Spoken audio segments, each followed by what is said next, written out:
자, 오늘은 조금 파격적인 전망을 하나 살펴볼까 합니다. 바로 2026년에 미국 달러가 붕괴할 수도 있다는 다소 비주류적이지만 들어볼 만한 예측인데요. 과연 어떤 근거로 이런 주장을 하는 건지 지금부터 하나씩 파헤쳐 보겠습니다. 이 분석은 아주 강렬한 경고로 시작합니다.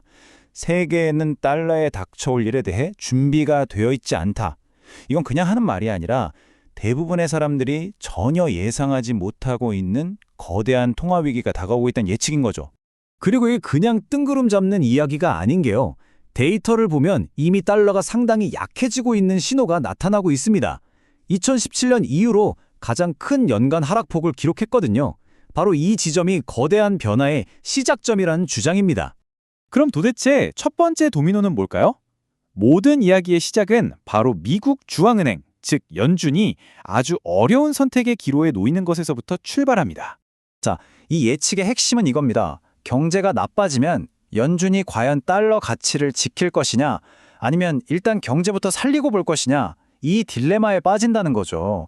그리고 이 시나리오에선 결국 경제를 구하는 쪽을 택할 수밖에 없다고 보는 거예요. 그 말은 곧 금리를 내리고 달러 약세를 용인하게 된다는 뜻이겠죠. 여기서부터가 정말 흥미로운데요. 우리가 보통 생각하는 것과는 정반대의 연쇄 반응을 이야기합니다. 보통 달러가 약해지면 수출 기업에 좋다고 하잖아요. 그런데 이 예측은 다릅니다. 오히려 달러 약세가 미국인들의 구매력을 떨어뜨리고 소비를 줄여서 결국엔 해고 증가로 이어질 거라고 주장하거든요. 게다가 문제를 더 복잡하게 만드는 게 있습니다. 바로 미국의 수입 감소인데요.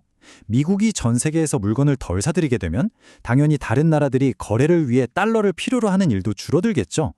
이게 바로 달러 수요를 직접적으로 감소시켜서 달러 가치를 더 끌어내리는 압력으로 작용한다는 겁니다. 자, 그럼 이 문제가 어떻게 전 세계적인 위기로 번질 수 있을까요?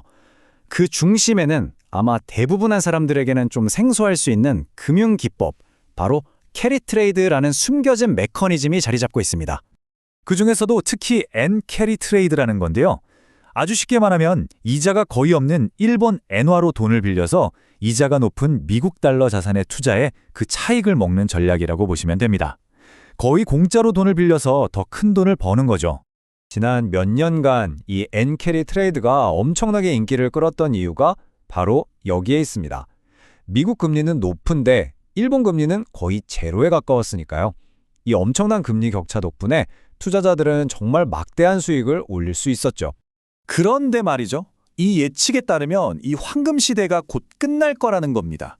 왜냐하면 미국 연준은 금리를 내리기 시작하고 반대로 일본 중앙은행은 금리를 올리기 시작하면서 그 엄청났던 금리 격차가 순식간에 사라져 버릴 거라는 거죠. 바로 이 지점에서 엄청난 리스크가 터져 나온다는 겁니다. 이 금리 격차가 사라지는 순간 그동안 꿀을 빨던 자금들이 어떻게 될까요? 네, 바로 빠져나가는 거죠. 추정되는 금액이 무려 5천억 달러입니다. 이 어마어마한 돈이 하룻밤 사이에 미국 시장을 떠날 수도 있다는 거예요. 자, 이렇게 거대한 자금이 청산된다면 전 세계 시장에는 어떤 충격파가 오게 될까요? 과연 이 거대한 도미노가 무너질 때 누가 웃고 누가 울게 될지 한번 살펴보겠습니다. 이 모델이 예측하는 건 한마디로 시장의 판이 완전히 뒤바뀐다는 겁니다. 지금 시장을 이끌고 있는 미국의 빅테크 기업들은 큰 어려움을 겪을 수 있고요. 반면에 위기 상황에서 빛을 발하는 미국 장기 국채나 달러 약세의 수혜를 보는 일부 해외 주식 시장에는 오히려 기회가 될 수 있다는 분석입니다. 그 예로 이 자료에서는 한국 시장을 콕 집어서 이야기합니다. 과거에 달러가 약세였던 시기를 보면 한국 주식시장이 거의 5% 가까운 초과 성과를 냈다는 데이터를 근거로 들고 있죠. 그럼 이런 엄청난 변화가 예상되는 상황에서 우리는 어떻게 투자를 해야 할까요? 이 분석은 마지막으로 몇 가지 구체적인 투자 전략을 제시하면서 마무리됩니다. 제안하는 전략은 이겁니다. 지금까지 시장의 호황을 이끌었던 빅테크나 경기에 민감한 소비재 같은 자산의 비중은 줄이고요. 대신에 위기 상황에서 안전판 역할을 해주는 미국 장기 국채나 달러 약세로 이익을 볼 수 있는 한국 주식 같은 자산의 비중을 늘리라는 거죠. 자, 이렇게 전체적인 내용을 살펴봤는데요. 마지막으로 우리에게 아주 도발적인 질문 하나를 던집니다. 이 이론에 따르면 지금 우리가 열광하는 이 AI 혁명도 사실은 엔캐리 트레이드에서 나온 값싼 돈 때문에 가능했던 거거든요. 만약에 그 돈줄이 갑자기 딱 끊겨버린다면 과연 AI 붐은 어떻게 될까요? 생각해 볼 만한 문제인 것 같습니다.